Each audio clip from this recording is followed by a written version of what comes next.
We're live! Hey guys! I am Kandice Tyler, and you have joined the live stream. But we have this lovely little autumn timer. It's going to count down, play some nice music until 2 minutes so everybody has time to get some water, kind of settle in, grab their notebook, grab a pen, and then we will kick it off. Oh, in 1:43 seconds. So find your Zen spot, and I'll see you guys in here in a second. Bye.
Got 30 seconds left.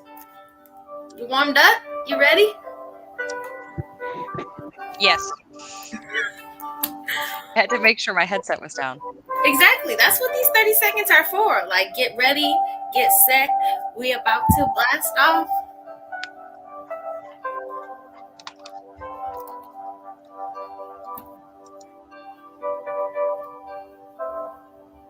All right. Here we go, guys.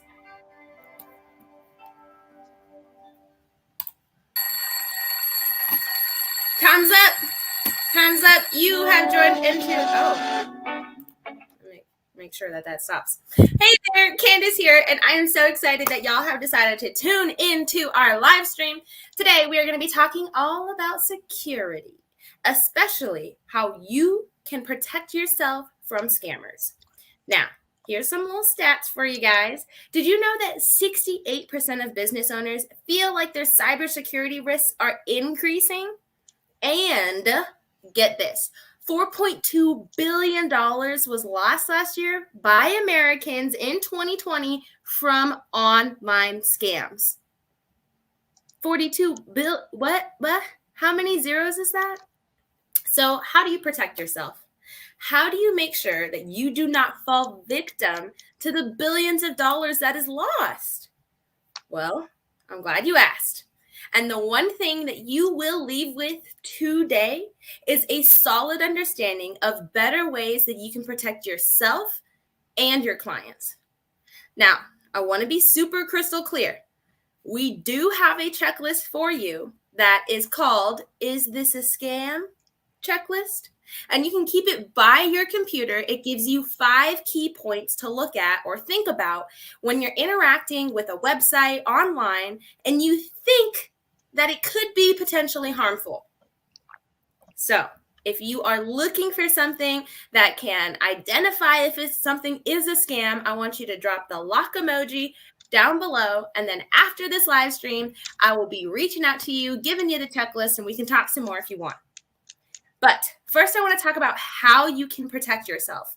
Now, I have my special guest here, Allie. But Allie, what do you think about how people can protect themselves online? So my biggest recommendation is always going to be to make sure you have the most updated security, the most updated operating systems as far as security goes, because when new bugs or issues come up with software, they create the updates to work out those fixes. And having your automatic updates on is, of course, going to be the best method to always ensure you're up to date. Now, what if somebody has a computer system that is like from the early 2000s, which, guys, that was 20 years ago, okay? Don't mean to shock you. But what if it's just so old that some of the automatic updates aren't working anymore? Would a system like that cause security issues? Definitely. And of course, if that's the case, and don't fix it if it's not broken. So, if that's going to be the case, I just make sure you're not putting all of that personal information out there. Be sure that you're limiting the information that you're disclosing over those. Because preventing fires is way better than fighting them. Am I right? Definitely. Now, I want to jump into our next topic here, but if you are just tuning in, welcome. My name is Kandice Taylor, and I'm the Community Relations Coordinator here at BizIQ, but you already knew that because you tune in every week, right? Today, we're talking about how to transform your online safety.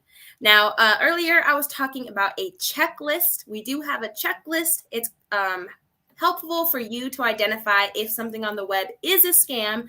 So if you would like that checklist, please comment down below so that I can connect with you after the show and make sure you're getting all the information that you want. But today I am joined by Allie, who is a member of our human resources team. And Allie actually deals with sensitive, personal, identifiable information every single day and makes sure that that information is safe from scammers. So we got a little bit of an expert in the house here. But Allie, can you tell us what you do here at BizIQ and a little bit more about yourself? Yeah, of course. So you know how small business owners find it challenging to find talent? I work with our talent here at BizIQ and ensure we are putting great people in place to take care of our clients' businesses. And I have a pretty awesome cat named Marlo. So that's about it. Hey, Marlo. Now, I do want to drive right into our next topic. We're going to be talking about double checking your online security when you're shopping online. Now, I know a lot of us are doing shopping online, especially in these COVID days, and e-commerce websites are popping up like you would not believe. But how can business owners and our clients and our viewers know that the website they're working with is safe? So, of course, be sure you're shopping safely. Um, Make sure the websites that you're using use secure technology. And if you are on the checkout screen and it has the HTTPS before the www dot, that's very important. That means that the page is secure. And also on the checkout screen, there will be a tiny little padlock, like what we're asking you to drop below for the checklist, so that you know that it's secure. All right, hold on. I'm going to look at this right now. So you're saying in the address bar, there is a little lock there, and that just means that my information is not going anywhere, or Yeah, it's actually a symbol on the page that appears when the page is secure, like the checkout screen is secure. Okay. Now, what if somebody is watching right now and they realize that their site isn't secure, or they don't have the S or the lock? What can they do? So, of course, you want somebody experienced in tech to do that for you. So your IT team can do it for you. But also, if you happen to be a client of us, that is something that we offer, and our team's already on it. Yeah, I think that's right. Every single website that we produce is automatically secure and up to date with all of those types of things because, we're on the ball. What can I say? Now, before we head off to my favorite part of the show, where we get to know Allie a little bit more, I do want to recap with you guys so we are all on the same page. So first, $4.2 billion was lost last year, and we do not want you to be one of those victims. So preventing fires is always better than fighting them. Make sure you're updating your operating systems. And then also, what was the other thing we're talking about? Oh, shopping safely. Making sure that you see that lock, you see that the site is secure. And of course, got to add our little checklist. So if you want that, is this a scam checklist? It identifies 5 key factors that you can look for to make sure that you are shopping safely on the internet.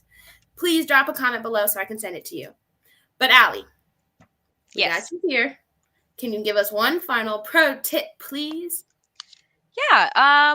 My last one would probably have to be to secure your internet, whether it's your home Wi-Fi and you put a password on it, or if you're going to be out connecting to public Wi-Fi, ensure that the personal information you are transmuting or sending over that is very minimal. You don't want to put anything like your social security number or I try to avoid even so much as putting my phone number in when I'm not on a secure network. Okay. So a social security number, phone number. Are there any other like really big points of information that you don't want to share if you're not on a secure Wi-Fi network?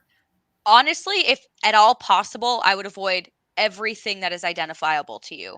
Address, email, phone number, all of the whole shebang, all your personal information. Keep it to yourself if you're using a public network. Keep it to yourself. I love that. Just keep it all to yourself. Don't put your information out there where it doesn't need to be. But we're at my favorite part, Allie. And I'm sorry to say that you've entered the hot seat. Oh no. Okay. Is it a little warm? It is. A little warm over there. I'm getting nervous. Yeah. Well, I'm going to ask you some this or that questions and some other questions just to get to know you a little bit better with our viewers. So, you ready? Yes. Okay. Music or podcasts? Podcasts. Dine-in or delivery? Dine-in. What's your favorite movie? It's spooky season, and I recently watched the Addams Family movie, so I'm just gonna go there. The original, though. The original, just to specify. Continue, sorry. And what's the last show you binge watched? I started binge watching Crime Scene Kitchen last night. What is that, a baking show or a crime scene show? Like what? It's a baking show. The premise of the show is essentially like somebody bakes a baked good in the kitchen, and there's 6 teams, and they go into the kitchen and have to distinguish what was baked in the kitchen based on like the residual things that are left in the kitchen. Like one of them was carrot cake, and there was like a grater in there, and everybody got it wrong being carrot cake except for 2 teams, because only 2 teams noticed there was like a tiny carrot in the grater in the sink. Okay. But it's very interesting. I got hooked immediately. Now, this is our big mama question. Would you rather aliens that make contact be organic or robotic? I would have to say organic, solely because the AI technology that they would have would probably be far too advanced for my liking. I feel you on that. I just don't like aliens as a whole. Like, let's cut them all out. There's just us. That's it. Just put a bubble around. The whole thing. Whole shebang. Now, before we take off, if you are loving this podcast, wait, we're not a podcast. If you are loving this live stream and you want to see more of it, I want you to comment down below, because it tells the algorithms that A, you like what you're seeing, and B, to show it to some more people who may like what they're seeing as well. But Allie, before we head off, give us one final recap. What did we talk about today, and what can people walk away with knowing? You got it. So $4.2 billion was lost. That's a lot of dollars. Preventing fires is always better than fighting them. Online shopping security. Look for the little padlock, the HTTPS, and of course, just make sure that you are doing things securely. If you don't disclose too much information over public networks, put that password on your home Wi-Fi. It's a little thing, but it makes a big difference. And then, keep your software up to date. Yes. And with that, this week is a wrap. Thank you, everybody, for joining me. And a special thank you to Allie for taking the time out of her schedule to give us all of these great nuggets. Thank you for having me. I was happy to be here. I am happy to be here. And join me next week as we continue talking about awesome things happening in digital marketing, where you walk away with something every single week. All right, guys, thanks for tuning in, and I will see you guys next week. Bye. All right, now we just do a little dance out. Dance out.